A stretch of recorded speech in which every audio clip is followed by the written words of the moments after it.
Hello,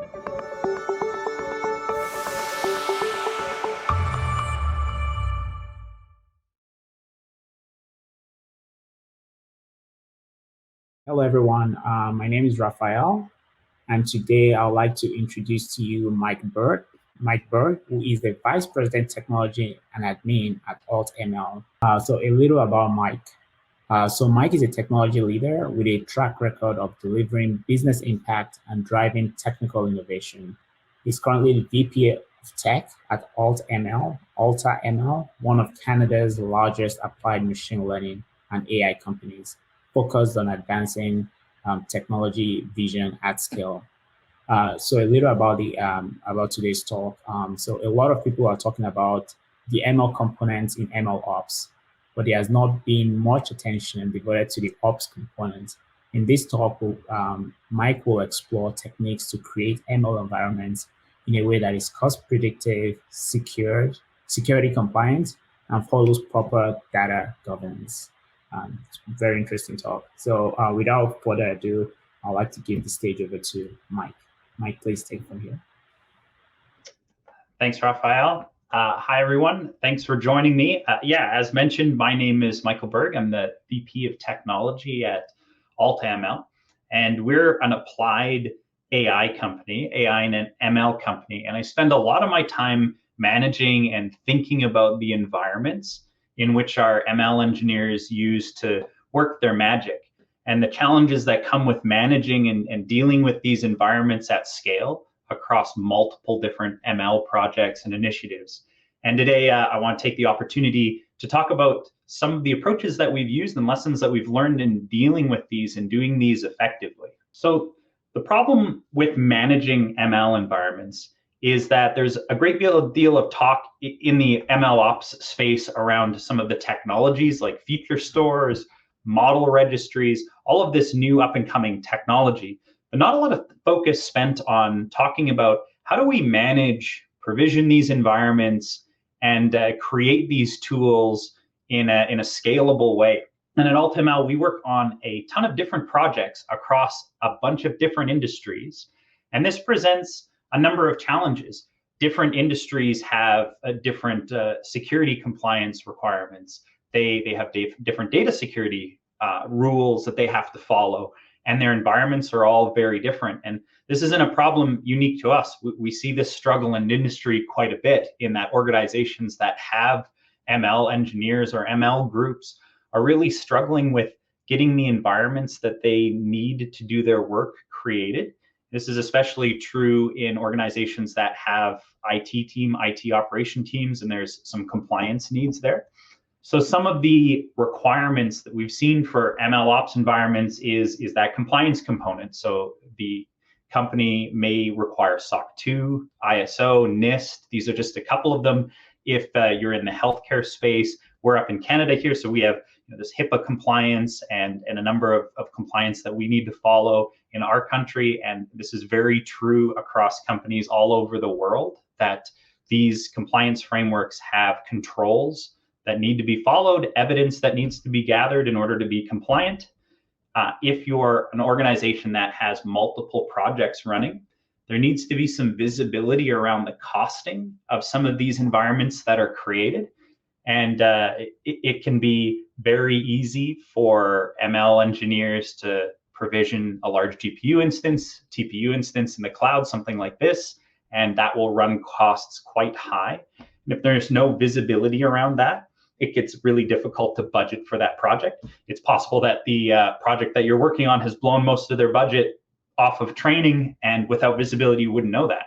There's also the ability, we need the ability to securely move data around and apply data governance to a lot of the data coming in. And this is especially true if you're working with personally identifiable information, if you're working with customer data, that sort of stuff, and you have a privacy policy that states that you'll be managing that data with care.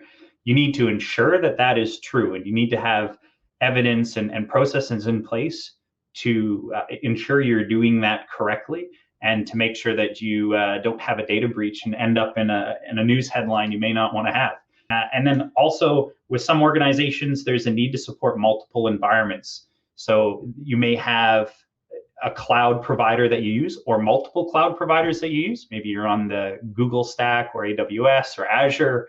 We've seen some organizations have on-prem or on-premise clusters, on-premise resources that they would also like to use. This is especially true when you're doing a lot of training. Maybe you've purchased some GPUs and TPUs to save costs.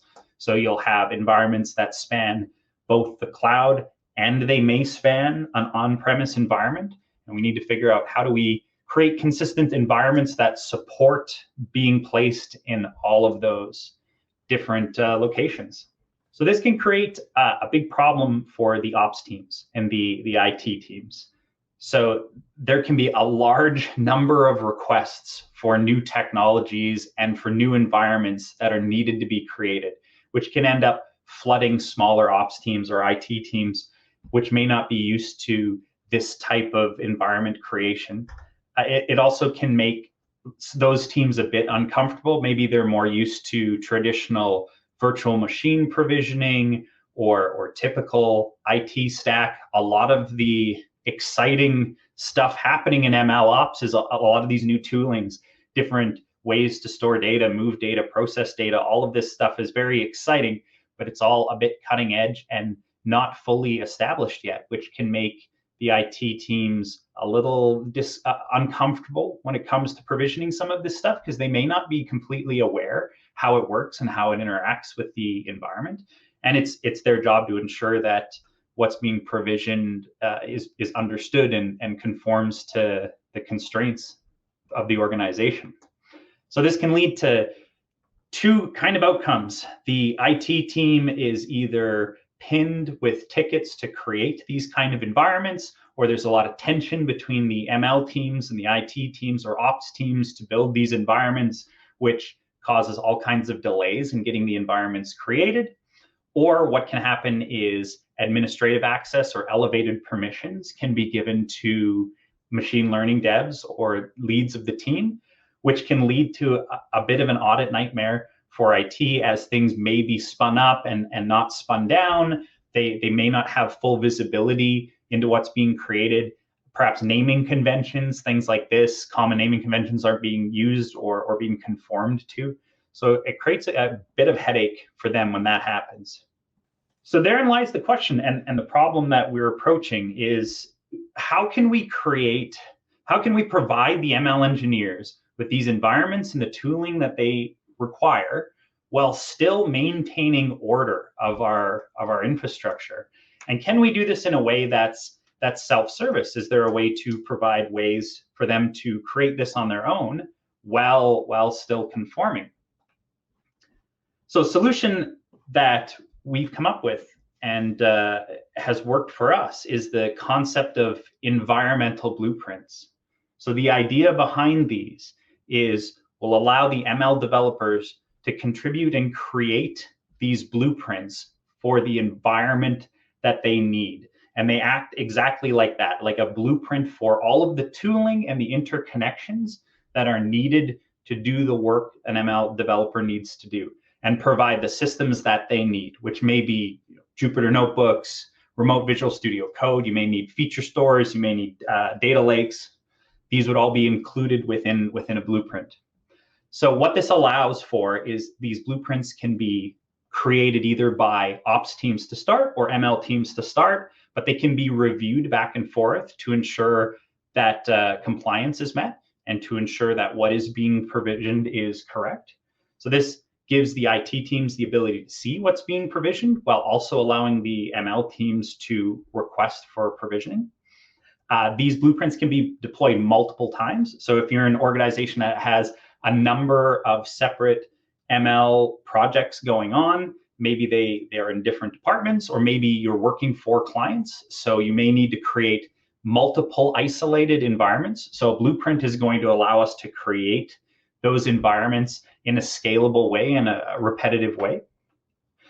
And so this concept is not new, and it borrows a lot from CI and CD from the DevOps space, if anybody is familiar with that. I remember when I come from an engineering background, and in my early days, things were also very chaotic in how stuff was deployed to production. I remember remoting directly into production systems, installing things, creating things all the time.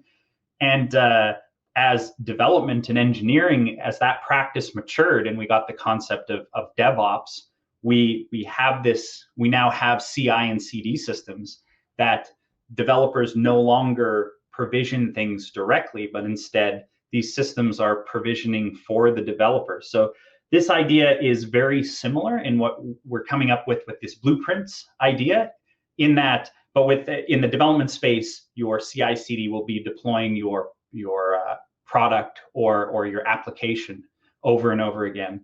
We're taking a different spin on this and using the same concepts to create environments instead of deploying a given application. So that's great. How do we create these blueprints, though? What do these actually look like? And how can you go about putting these together? So there's a number of technologies that can be used to craft these blueprints. And it really depends on the environments you're trying to support, what your requirements are. So if your organization relies solely on a specific cloud provider for a lot of the infrastructure that you have, all of the major cloud providers will have some type of provisioning language that you can use. Infrastructure as code kind of language. You might hear this concept that can be used to craft these blueprints. So in AWS, we have CloudFormation. Google Deployment Manager has scripts that are able to create blueprints like this. And in Azure, we have ARM templates. If you want to go to a more vendor agnostic approach, where you're not reliant on a specific cloud technology, there's a number of choices in this space. Terraform being very popular, if people have heard about that before, Ansible and Chef. And you can also create these environments in just plain bash scripts and Python scripts. So there's some advantages with using some of these technologies like Terraform, Ansible, and Chef. They'll give you some nice bells and whistles you can use to create these. But they can also be created just as raw Python code or bash code, as long as when run, they can create a new environment in the way that you want to. So the lessons that we learned when choosing these technologies is you don't want to support a lot of these. It's possible that one may not do everything fully for you. You may have to mix and match a little bit, but you want to ensure that you don't write all of your blueprints in multiple different languages, because the goal here is to create a uniform way for multiple teams to contribute to these blueprints. So the less technologies that you have involved, the less complexity and the lower barrier to entry for the teams to learn how to craft these blueprints. So at a high level, how does this deploy? Once we have these blueprints, what does this look like? So there's a number of key systems that we can take a look at here that will deal with these blueprints and manage them, deploy them, and so on. Now, depending on solution that you choose or some of the choices for these boxes, you may be provided with a number of these features in one chosen bit of technology. But I want to talk about the key components here. So at the front, we'll have some type of self-service portal. The idea with these blueprints is once they're crafted, we can get an ML engineer, or we could get somebody that's maybe not as versed in the ops space, so they don't need to even know the cloud necessarily, but they should be able to ask or request for one of these environments that they need. Say they're just starting a new ML project. They can use this portal to access, take a look at the list of blueprints, and then request for one of these to be provisioned. Then you need an actual provisioner. So this will be the system that builds or executes that blueprint code that we created in whatever language it was written for. And these provisioners may have to reach out to multiple systems in order to create the environment, depending on the blueprint. So as mentioned, say we have some on-premise hardware and we have some cloud hardware, then a blueprint may need to craft or provision some stuff in both of those environments. So this provisioner needs to sit in a space that allows it to create all of the subcomponents for the blueprint that was crafted. And it will also manage these environments. So, and then at the very end, we need monitoring and deprovisioning. So we need a system to take a look at all of our environments, which ones are still running, which ones have stopped, that cost monitoring that I talked about, where what's costing what. And then when we don't need these environments anymore, we need to take these environments down or put them on the shelf or suspend them, all of these kind of actions. So that needs to be done at the tail end here. And I'll speak about each of these components briefly. So the purpose of that self-service portal. So we want the ML engineers to request the environments they need without having to go directly to an IT individual or submit an IT ticket, or depending on how that's done in your organization. We want the ML engineers to self-service, basically, request the environments. So that's what this UI and portal will provide, the ability to do that. There's also a component here that can be used for authentication and role management.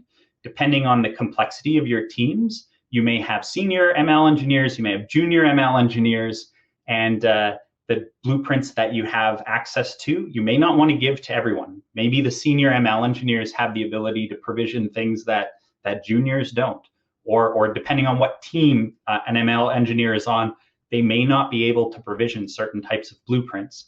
So this will ensure that we have the authentication mechanism, that people within our organizations are the ones to create the blueprints, and we can manage who is able to create what. There's also the option for approval process here. So as I mentioned earlier, if you have an internship program or you have junior ML engineers, you may not want them to directly be provisioning environments. Instead, they may request an environment to be created, and then that request can go to a senior ML engineer, maybe their team lead, and it can be approved by them. And then if it looks correct, or it's the environment that they need, it can be provisioned. So this self-service portal allows that kind of infrastructure to do that. With some of these blueprints, there may be some configuration choices. Perhaps you have a generic blueprint that could go to any cloud, and your organization has infrastructure on multiple clouds. So that blueprint may have some questions that need to be asked. Where do you want this to live? Maybe there's some questions about what's the name of the project, so that we can use that to create uniform naming convention. So this self-service portal allows those questions to be asked to the user before the blueprint is executed. And then it provides an interface for our admin teams to audit the requested blueprints. So we could take a look at, what teams have what blueprints, who's requested what, how many have been requested, and it just allows visibility into the infrastructure that's being created. So then the next component was that provisioner component. So this provisioner can be very simple. It's basically just executing the blueprint code that you created. So in a lot of cases, depending on what you chose, this may come with the self-service portal component, or it may be directly ran on your cloud infrastructure, as mentioned with CloudFormation, AWS, GCP. They may be able to act as the provision directly. There's some options here though. If you have a locked down infrastructure, let's say you're in a highly regulated industry and you can't have stuff provisioned out in the cloud, you may want something that's provisioning thing that's internal to your network. So it could act as a single server that executes these things. And there's a lot of similarities here to that CI/CD concept for people that were familiar with that. And in CI/CD, there's a concept of a build agent, the agent that actually does the running of builds in CI and CD. So the provisioner here is the runner of the blueprint. And we can actually use some of the CI/CD systems to act as our provisioners. So GitHub Actions can be used to execute blueprints. There's some things in Kubernetes that can be used, some workflow systems that can be used to provision these blueprints. And it depends on the needs of your organization and what you need provisioned in the languages that you've chosen. So then the last component here is this concept of monitoring and deprovisioning. And there's a bit of complexity here, but there's three main features that this provides. The first being monitoring and cost alerting. So we want to monitor for any runaway costs. We don't want to get the bill at the end of the month or the end of the quarter that some project has a large TPU or GPU running that's not being utilized. So we want those alerts to happen as soon as possible. And if we're monitoring what blueprints are created and we have some awareness around the resources that are being created, we can watch those costs and we can know when they reach a threshold or when they've gone too high. This also helps with if you're in a company that needs to track, well, what team or what project is using what part of the budget for this ML initiative. So these systems can help tie costs to a specific project if you need to report at that level. And the next is compliance monitoring. So I mentioned some companies that follow, say SOC 2 compliance. There's a number of evidence gathering tasks that need to be done in order to be in SOC 2 compliance. You need to audit who has access to what environments, who's created those. So this component of the architecture can do that, can gather some of that evidence, watch for compliance, ensure that there's compliance. If you have an auditor coming in that needs to see evidence, this system can provide that evidence to the auditors in that case. And then finally, deprovisioning and environment destruction. A lot of these environments may not be able to be just destroyed without retaining any kind of state. So a lot of the times if a project ends, there may be some artifacts of that work, maybe some data that was created, or maybe some supplementary data that was created or downloaded. There could be some models that were created, and maybe they're not going into production, or maybe they're not going to be in use, and this project needs to be shelved. So we may want to deprovision our environment, but we don't want to lose all of those artifacts. We still want to ensure things are deprovisioned so we can save money and save resources, but we don't want our artifacts to be destroyed. So this system can act as the system that does the deprovisioning. So deprovisioning can almost be thought of as a blueprint in and of itself, if it's a complicated environment that you're taking down and you need to shelve all of the artifacts. So this layer does that work. So that's great. How do we get started? How would you go from ground zero, where maybe environments are being created ad hoc, or there's only a couple of people that are creating these and managing that? How do we go from that to a well-maintained and auditable environment using this blueprint concept? So there's a couple of steps that I would recommend. The first is to establish your base environment requirements. So it's very easy to jump right into coding blueprints or jump right into a technology and not understanding the requirements. So it's very important to just understand the direction of your organization. Are you going for certain types of compliance? What cloud is being used? What types of technologies can we use? So the first step is really to establish those requirements. You don't want to get to a point where you're starting to create blueprints for the environments that you want, and then you're not supporting a certain use case that maybe you didn't have visibility into. So spending a bit of time to gather those requirements and take a look. Then creating the initial environment template. This can be even done manually to start. You need to create your ideal environment in wherever that is. If that's in GCP or AWS or what have you, you need to create an isolated environment with all of the things that are needed for you to get your work done. Do you need a feature store? Do you need some data lakes there? Do you need to support Jupyter notebooks? Do those need to come up? So create that initial environment, even if manually, and use it to ensure that it has everything that you need. And then once you've created that initial environment, you can create the template for that. So if that environment is up, then choose your blueprinting language. Let's say it's a Terraform or CloudFormation, something like that. Then work on that first environment template to create that ideal environment that you've created and tested. So that would be the next step. Then the third step is you need a system for executing those blueprints. So that's that provisioning layer. And this system could even be manual to start. Again, maybe you submit a ticket to your IT teams, and your IT teams execute the blueprint code or execute the Terraform doc or what have you.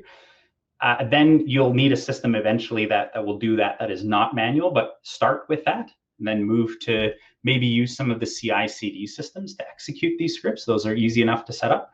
And then the final step is the more popular step and kind of the step that everybody wants right away, and that's that self-management UI. So the nice system where people can log in, create the blueprints, the approval process, all of the nice UI around seeing what's deployed and where.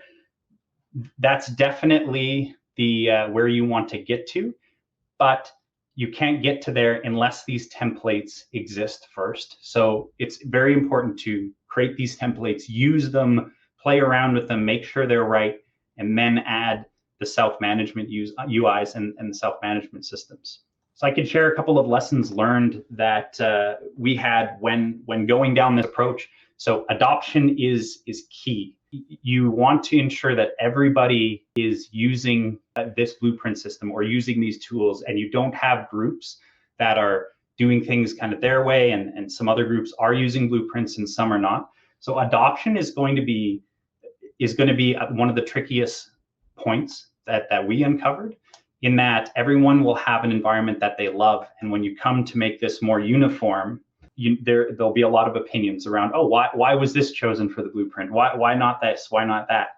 So that adoption and getting that adoption will take a bit of work, but it's really key to the success of going down this path. And then another point being considering those requirements. So I talked about that just earlier, that don't create blueprints in isolation with intuition that you think you will need. Actually do the work to take a look at the requirements of what will be needed. And there's going to be an initial cost of setup here. So you may have to pay for some of those self-service portals. And there's a couple of technologies kind of shown in the last slide.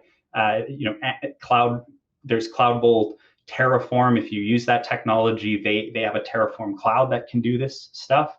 And there's an Ansible solution, a number of solutions out there. There will be a cost to purchasing these.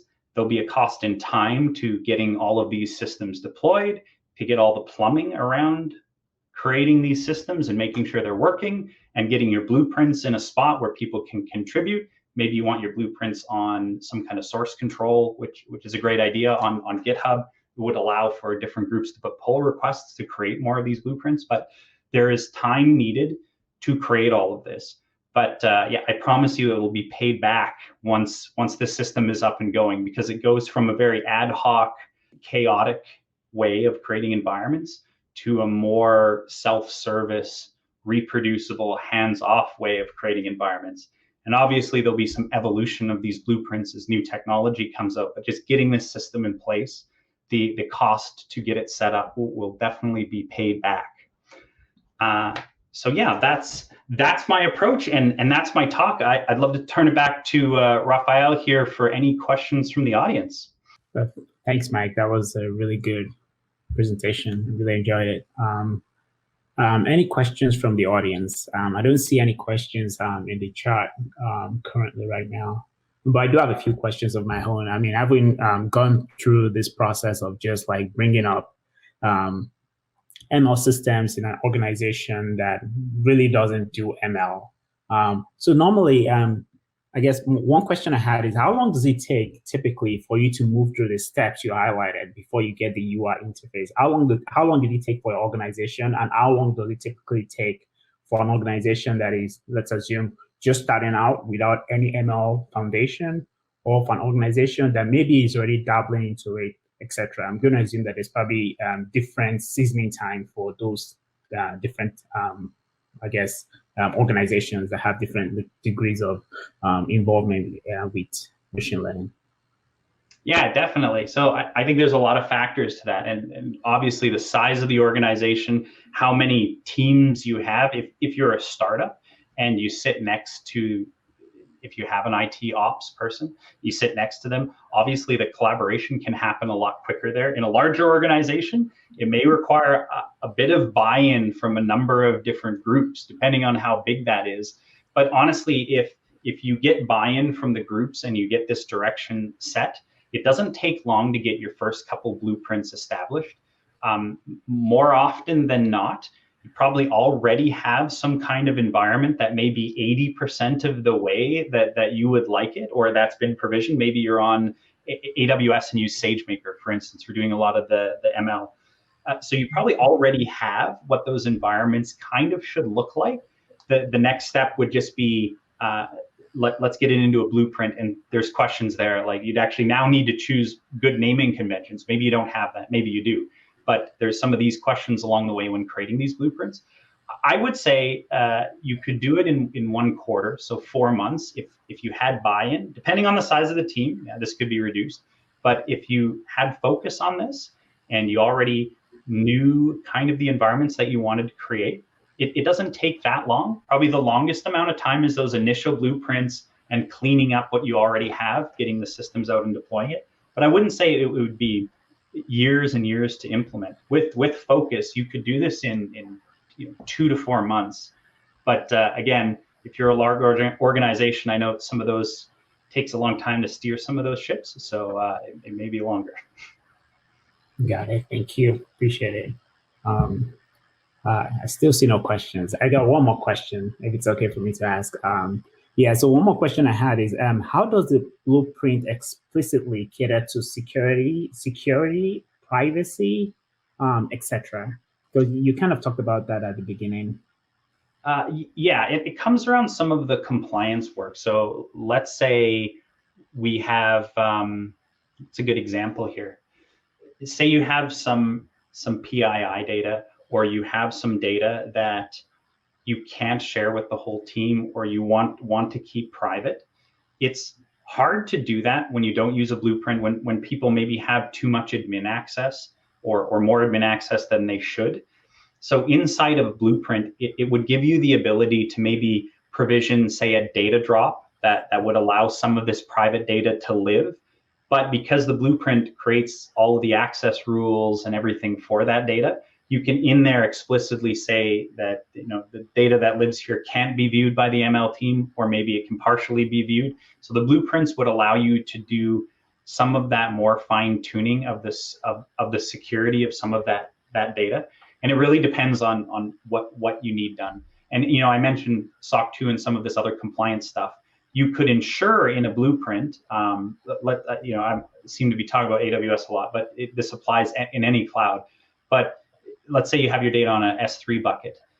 You need to ensure that your blueprint turns on, say, versioning or some of the logging, the access logging around this. So if you don't do this by a blueprint, it's almost too easy for somebody to go and create their S3 bucket and forget some of this data privacy stuff or some of this auditing stuff that needs to be turned on. So Blueprint allows a security team or an IT team to look at the blueprint and say, oh yeah, we need these specific security things enabled or turned on.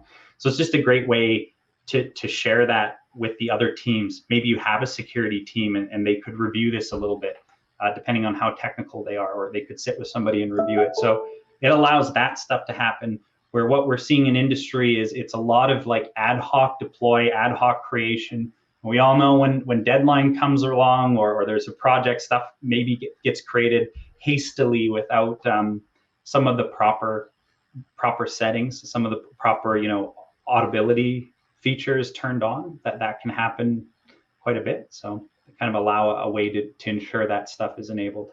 That's all the questions I have. I don't think there's any more questions.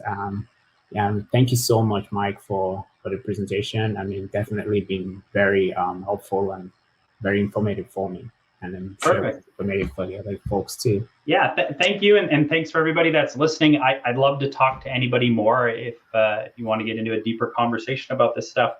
Feel free. I'm on LinkedIn and also on GitHub, so feel free to reach out. I'm also at the event as well, so please reach out. I'd love to talk to you. But thank you so much for your time.